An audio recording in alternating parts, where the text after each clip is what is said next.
What I'm about to tell you is just the latest example of how Israel manipulates US politics at the expense of Americans' rights, tax dollars, and the Palestinians' lives. This morning, a report from the New York Times revealed that Israel's Ministry of Diaspora Affairs, a branch of their government, had targeted US Congress members over the past few months, spending $2 million to try to get them to send more military aid to Israel. Let me explain how this went down. Shortly after October 7th, Israel sent out an invitation to Israeli tech companies asking them to become digital soldiers for Israel. They met at a conference, and at this conference, they struck a deal with a political marketing firm called Stoic.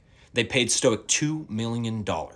And what did Stoic do? Well, they created hundreds of fake social media accounts masquerading as real Americans and sent them to US politicians' pages, specifically Black and Democratic candidates, to influence the narrative surrounding their accounts about Israel. They even went so far as to create 3 fake English news outlets to try to sway these politicians into sending more bombs to their country. Unfold News was one of these fake news outlets, and they actually have an active page still on X. And you know why? Because their campaign to influence politicians is still active. They're still doing this on X. The New York Times report was verified by 4 current and former members of Israel's Ministry of Diaspora Affairs. What I need you to do is to look at the bigger picture. You've been hearing it for months. Israel manipulates US politics, and it needs to stop. They do it through the massive pro-Israel lobby who buys our politicians' loyalty to Israel. So they continue shipping tens of billions of our tax dollars overseas to murder Palestinians in Gaza.